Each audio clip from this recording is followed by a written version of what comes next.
We begin with the bitter and more than decade-long standoff between the West and Iran over Tehran's nuclear program, which could soon be reaching an end.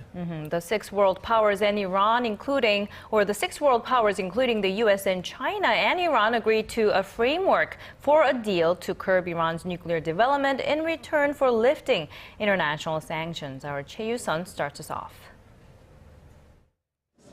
After 8 days of marathon negotiations in Switzerland, Iran and the so-called P5+1 nations agreed to a framework for a deal to curb Tehran's nuclear development program. It's not a final deal, but a significant step towards extending the time it would take Iran to build a nuclear weapon by at least 10 years. Iran will be able to continue its peaceful nuclear program, but there will be limitations placed on the level and the duration of its enrichment program and the quantity of enriched material that can be kept.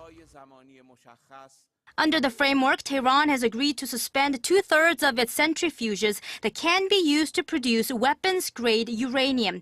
It will also dismantle a plutonium-producing reactor and allow international inspectors to monitor all of its nuclear facilities on a regular basis.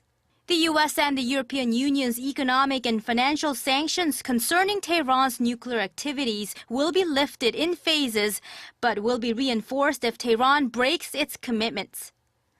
Iran and the 5 UN Security Council permanent members plus Germany are now tasked with reaching a final agreement by June 30th, after which international sanctions relief will start. And I am convinced that if this framework leads to a final comprehensive deal, it will make our country, our allies, and our world safer.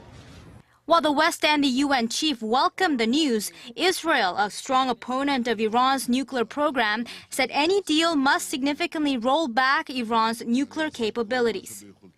The leaders of the U.S. and Iran face another hurdle at home, as the final agreement is viewed with skepticism by many lawmakers in Washington and Tehran.